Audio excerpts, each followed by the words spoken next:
What you got that I don't got? What you got that I don't got?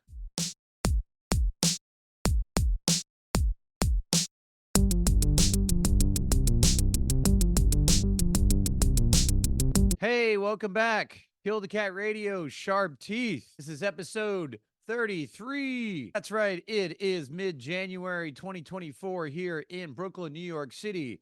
And you, my friends, are listening to episode 33 of Kill the Cat Radio Sharp Teeth, where we discuss news, opinion, media, interesting films in our cinephilia section, and of course, as always, my thoughts on whatever seems to be bothering me or making me happy that week. That's how we do it here. That's how we do it here. So you can see not much has changed around the studio. We got the guitar right here. The guitar is still hanging out. Something new, though. May I point out something new? Okay, right here, that's an on-air sign, although because it's very retro around these parts. That's right, I want my YouTube channel to look like it's on video because I was raised by the video VHS markets, and I kind of always attracted that medium. And, well, in a world where everybody looks super crystal clear, I want to look mildly hazy in my orange room. Also, I can't afford good equipment yet. You guys can help with that. Become a subscriber down below. Hit the subscribe button. Please, we are already at 80 subscribers this week. We got the hat on the wall, and of course, the topic is Paris. That's right, one of my favorite cities in all of the world. Paris, France. Bonjour, Paris. Bienvenue. It's so cool. We're calling episode 33 The Do's and Don'ts of Parisian Life. I think I can wing a conversation about Paris at this fine age. Where to start about gay Paris? Where to begin? I mean, everybody's got their ideas about Paris, but we're going to break everything down into 3 different formats, just like we usually do. Point 1, we're going to discuss how I got there. Point 2 is, when you get there, what do you do when you're there? 3, why I think it's one of the greatest cities in the world. Yes, we will get into the creep of the week portion of the show as well, but Parisian edition. I will talk about some of the creepier aspects of Parisian lifestyle. So hit the like button, get those subscribes up. I want to get over 100. Come on, guys. 85% of all of you who are already watching have become subscribers. There's 25% of you still watching that are not subscribers. Hit the subscribe button. It is free. You will not get spammed. And without further ado, let's get into our show. The do's and don'ts of Parisian life. Okay, first question. How did I get to Paris? I remember growing up with a single mother and my sister, and I think there was always some kind of poster or something about Nice or, the Eiffel Tower. There was always something in the back of my mind that this place existed that wasn't good old-fashioned Rhode Island. Pretty one Budweiser's kid. No, there was a place out there somewhere where artists were and people who read books, and it was very dreamy and, basically the same kind of dream everybody has about Paris is pretty normal. Also, my grandfather's family and my grandmother's family were Quebecois, which, if you guys don't know, springs from the DNA of a lot of the French soldiers that came over for the king, doing a lot of fur trading in Canada. And so Quebecois is basically where Quebec is. And a lot of the Quebecois, I don't even know if that's a word. Anyway, the Quebecois, a lot of them, some of them sailed down the Mississippi River. And since they were from the Arcadian region of Canada, they became Arcadian all the way down at the bottom of the Mississippi River in New Orleans, and that is where the word Cajun comes from. Arcadian, Cajun. So really, a lot of people in New Orleans are technically my ancient relatives, and anybody who was a sailor along the Mississippi River, especially came over with the French for their fur trading services they were building up here in the New World, ended up either down in New Orleans or in Quebec around that area and the Montreal region. Fun fact, my mother's maiden name is Bissett. So if you go to Montreal, you'll see the last canonized saint, or one of the last canonized saint in the Catholic Church, Saint Andre Bissett. His heart is encased in steel outside this beautiful, beautiful church in Montreal. Saint Andre Bissett, direct relative. Can you see my halo? Can you see my halo? Anyways, whatever. So I remember my grandfather reading Le Monde. I remember him smoking Gaulois cigarettes. I remember him having a beret. I don't know. There was all this stuff kind of floating around about the French side of my life. Okay, so that's point 1. Now, fast forward, right? Now, I'm in New York City. Never been to Paris in my life. Don't know anything about it. And I'm working at a bar as usual. And I meet a girl who works for a publishing house who gets me a job at the publishing house. And then I befriend a writer who's published at this publishing house. No names, no names. So this girl introduces me to this writer guy, etc., etc. I meet the writer guy, become his assistant. And he just happens to be, he's an American, but he's a big name in France. I befriend him. I become his assistant. I'll save that for another podcast. Anyway, he's like, would you like Paris, Matthew? He literally said it like that. Like, would you like Paris? As if it was a ride at Disneyland. So, of course, I completely accept. He's like, well, I have a small pied de terre, which is like, basically like a studio apartment in the 6 arrondissement. And if you like to go, and I'm like, okay, I don't know what the fuck this guy's talking about. I'm going. Fast forward. Before I know it, I don't know what's happening. I don't speak the language. I'm in dead center of Paris. Awesome times. I wake up in the middle of the night, jet lagged, have no idea what's going on. It's raining. Like, I gotta find the Seine River, which is the little river that snakes through the center of the city. I find the river. I drop down on my knees. I'm on the Pont de Arts. Pont de la Arts or something like this. It's like the little wooden bridge with all the locks on it that they had to eventually take down because it was like going to be a structural error. Just drop to my knees. The rain's coming down. It's like a V for Vendetta meets Amelie moment. I don't know. I'm loving it. It's amazing. I'm like, I cannot believe small town Rhode Island boy, this guy right here, is now in the greatest city for writers ever made. And it really is a great city for writers. And that's what brings us to part two. That's going on there. What was the attraction? First of all, Paris is old. New York City, yeah, New York City is pretty rough and tumble. Certainly one of the oldest cities in the United States of America. However, it's about 500 years old, I'll give it. Not even that, probably like 300 when it was established, but it was still kind of like a port city, again, with a lot of Native American tribes, the Lenape tribe and the Algonquin tribes. Worked with a lot of the local people because the Dutch owned this area before. The British came over and then renamed it New York. It used to be New Amsterdam, but now they named it New York. And then they named New London in Connecticut, New London, which it should have been the other way around, named after the Duke of York. New York City. Little history for you. Anyways, but Paris is like thousands of years old. And all the little windy streets are all there. And yes, they've got electricity. It's all very modern. And there's, the metro and such. But even in 2008, when I was first there, those small little lights, you could get lost in these very serpentine little vein-like streets, alleyways. Never forget, I was there on a New Year's Eve and I went to go see a New Year's Eve, like Catholic sermon, what have you. And they had all these beautiful candles out there and it was beautiful. It was on something called Saint Denis and it's renowned for its brothels and its sex and drug section. So you have this beautiful church right next to sex and drugs and rock and roll. The Montmartre section of Paris. You go there, that's like the 24-hour clubbing. Not just clubbing, but bars are open 24 hours. Nothing really closes. Yeah, it's dangerous. There's prostitutes walking the streets. It's just cool to see. Just so, I don't know, so European. What can I say? It really makes us Americans look a little uptight, if you know what I mean. Anyway, these are the reasons why I love it. Plus, let's talk about the elephant in the room.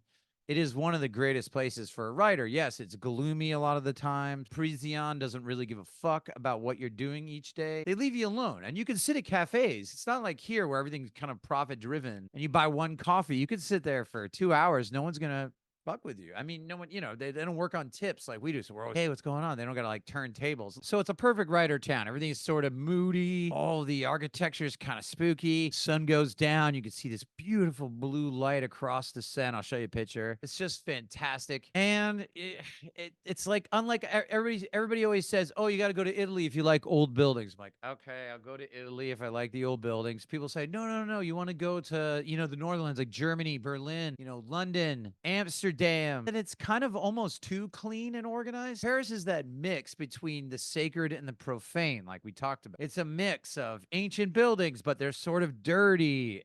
If you have a place and you just want to get work done, but you want to get it done and you want to people watch and you want to look around, you want to sit around for a while and eat fantastic food, and you can survive just with a bottle of wine, a baguette under your arm, cheese from the local supermarché, write whatever you want to write and just hang out. No one really bothers you. And little fog boats are like, burn, burn, like little tugboats going along the Seine. It was so romantic. And I didn't even know where I was. You wake up and you're like, oh my God, where am I? And then you look up and you just hear the seagulls like, burn, black waters of the Seine beneath the beautiful cathedral of Notre Dame. Totally romantic, right? They leave you alone. They don't care about you. They certainly don't care about you if you're an American.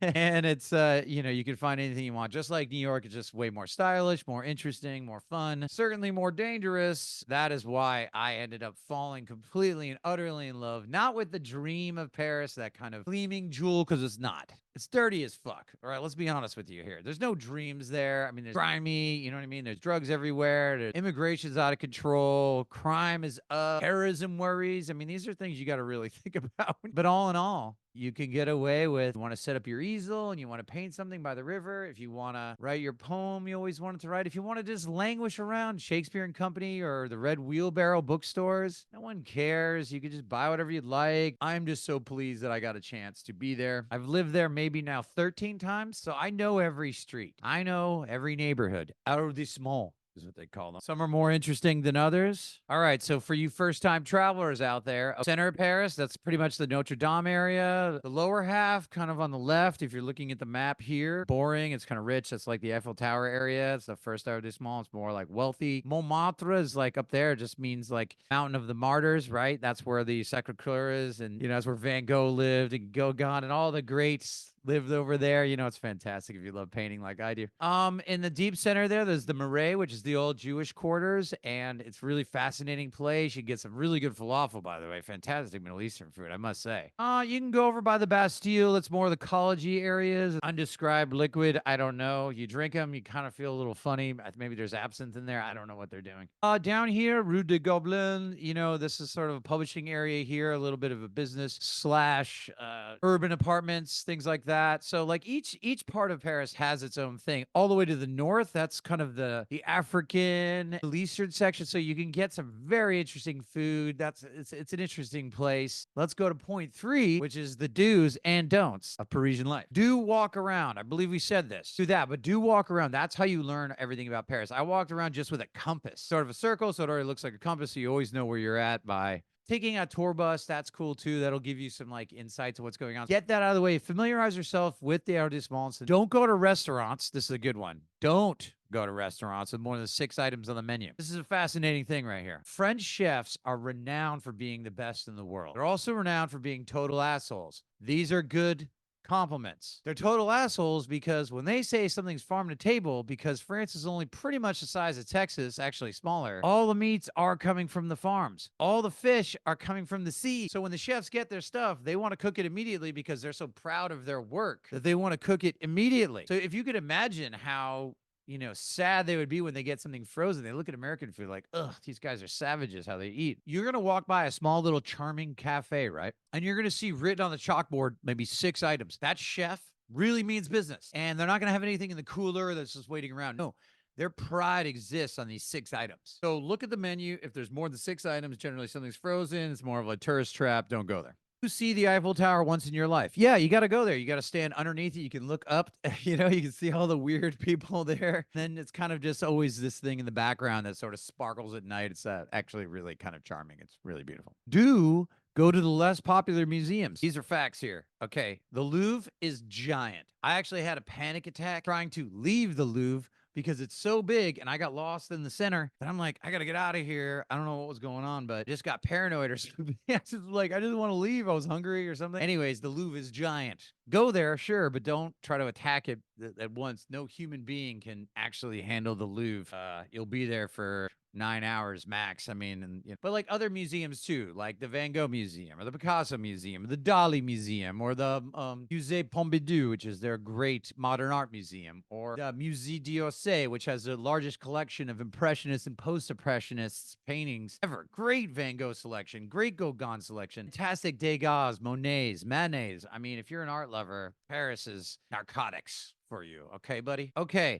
Don't try to only speak English. This has been going on for a while. Like, are the Parisians going to be nicer to you if you speak French, or will they be condescending if you try and fail? The answer? Chances are everybody speaks English in Paris. You need to know your s'il vous plaît and your mercis. So you say bonjour when you walk into a place. They already know you're not French because your accent sucks. Say bonjour, just hello, okay? You say ça va. Ça va just means how are you, or comment ça va? Comment ça va? How are you doing? Right? And then they'll say ça va, and they'll say ça va. back to you and you say ça va, which means I'm cool, you're cool. All right, good. Now we can go about our business. They will be a lot nicer to you. So if you do want something, remember you just say s'il vous plaît, merci, thank you, right? Manners go a long way. Yeah, it's pretty much anywhere really in the world, but especially if you say it in their language, the Parisian will be super nice to you as long as you're polite. Okay, know where you're at. You're in a different country, man. Learn their value systems. Yes, of course, everybody treats America like shit, like it's a giant cash machine. They could care less about our Constitution and values. When we travel, we try to be the best representation of ourselves. And I say, please and thank you. S'il vous plaît. Merci. So do that. Try that, and you're going to have a wonderful time. First things first, couple just random tips really quick. You take the subway there, the metro, make sure you keep your little metro ticket because they will get you because they don't check you when you put your little metro ticket in, but they'll check if you have that little card. So keep it in your pocket because they'll be the police, the metro police or whatever, they'll be like, hey, do you have your ticket? If you don't have it, it's like 60 euro right there. You got to pay it or they'll take you in. So that's a little money making thing. So when you get your little metro ticket, when you take the metro in Paris, make sure you keep the little guy. That's a good tip. Another pro tip, know where you're going, have a map or whatever. So if you're going to, make a little expedition, just be like, I'm going to choose this neighborhood. Okay. As I said, I already listed the neighborhoods you should, but if you have a certain point of interest, just research around. Just take a little bit of time, because you will get lost. It will happen and chaos ensues. Wine and cheese, you can live on it. Okay. The bread is so fresh each morning that there's actually fines that bakers can get if they don't cook the bread, the baguettes, in a certain way. They will be fined by the government because it's such a national tradition of making sure the baguette is super fresh, perfectly made right in the morning. You grab it, break it open to smoke. The steam from the bread comes out. Oh my God, I can smell it now. Oh, I could live off that. And the butter is so fresh, made from real fresh butter. No, but you can just pour the butter on there and you can just live on that. And then you have your cheese, not cheddar cheese or whatever. Get the stinkiest, most foul, most messed up cheese in the world. Oh, it's so good. Just go for it. Just be brave. Wine, bread, cheese, writer's dream. They don't kick you out of cafes. What more can I tell you to sell you on this place? Which leads us now to the creep of the week. Creep of the week does not have to be a person, place, or thing. It could be an idea. It can be a concept. It also can be a place, and it also can be a person. And the people I want to talk about who are the creep of the week for this week, especially for episode 33, the do's and don'ts of Parisian life, is, I gotta tell you guys, men are sexist as fuck. You ladies complain about sexism of Americans. Let me tell you something. My ex-wife, all right, she loved me. Want to know why? Because I was an American man. I actually had manners. I treated her with respect. I treated her with equality.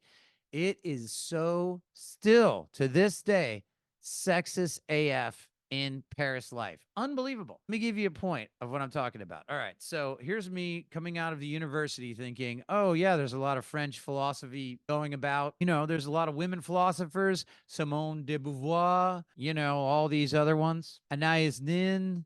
I'm thinking they're super evolved about this. Nope. My ex-wife, thank God. I gotta survive that. Best ex-wife I ever had. Anyway, she's like, hey, let's do an experiment. When we were walking around Paris together, she's like, yeah, everybody seems cool now, but let me walk by myself in the city. Watch what happens. I bounce back maybe 20 feet and follow her around. Before I know it, as she's walking around the town, just normal day, bright sunny day, nice day. Everything's fine. In New York City, maybe men from a construction site would be like, hey, beautiful. Or like, okay, something like that, right? These men were running up to her, being like, I want to kiss you down. I want to kiss your body. And it was like, men were just running out of nowhere like they were savages in this town. I couldn't believe it. I had to hold back my anger, being like, I want to fucking break these motherfuckers' faces. I couldn't believe how absolutely 100% biased male sexism, chauvinism, rampant in Parisian life. I can't even believe it. So that's why you meet a Parisian woman, she's pissed off, and she deserves to be pissed off. I mean, I gotta say, I don't usually side with the feminists, especially in this country, because they got it all ass backwards. But I'm telling you, there's real sexism in Parisian streets, and I would not want to be a woman of any caliber in city life there. Unbelievable. And conversely, funny enough, most of the men there, total bitches. I actually saw two college kids, one New Year's Eve evening. I remember I was by myself, sort of wandering around alone New Year's Eve. It was great. It was very solemn and romantic. And I ended up waking up outside the Père Lachaise cemetery, where like Jim Morrison was born, or where Jim Morrison's buried. Woke up on like against the wall with like a bottle of wine, and then I went in there. It was just a very cool. I know it doesn't sound cool. I thought it was very romantic. Anyways, I woke up and just went to his grave, and I was like, "Happy New Year, Matt," and just drank the wine at his grave, as one does. No, but the men that night during New Year's Eve festivities, I saw them, and they're like, and they're like wait, I keep imagining them waving around handkerchiefs for some reason. They couldn't fight what their lives depended on. I remember one guy even tried to talk smack. I'm like, "Excuse me, pal." I just totally had Brooklyn him. He's like, so that was pretty funny. So, anyways, creep of the week, crazy sexism that still exists on the Parisian streets. What the F, guys? I mean, get with the program here. I mean, you're making these beautiful ladies who are Parisian ladies who I love. They dress very well, very clean women, okay? Despite all those myths about the armpits and the smells and all that. No. These ladies are very, very beautiful, okay? That's all I gotta say. You know what I'm talking about. Hey, leave them alone, okay? Because you ruin it for the rest of us, and us goddamn tough guy Brooklynites have to go out there and take all your women. You guys want that? So toughen up, boys. Stop being so goddamn sexist. And that's the creep of the week. Talkback section. All right, we've been getting a couple of cool talkbacks. Yeah, it's great. People are always like cheering on the videos. They're like, "Hey, man, let's keep it going. You got a great voice. Keep moving." I'll be releasing soon a Parisian video as well, kind of in parallel to this episode. But it'll be more like an artistic project, so it'll be sort of on the side. You know how we do these little asides sometimes? Sharp Teeth has everything. I want to thank our 80 subscribers. And if you haven't subscribed and you like what you hear, please subscribe below. Hit the like button if you don't mind. Follow us on all the social medias at Kill the Cat Radio. My name is Matthew Diabate. You're watching Kill the Cat Radio Sharp Teeth. This is episode 33, and we are signing off. Au revoir, mon amis. Au revoir, et bon chance. Au revoir, bon chance.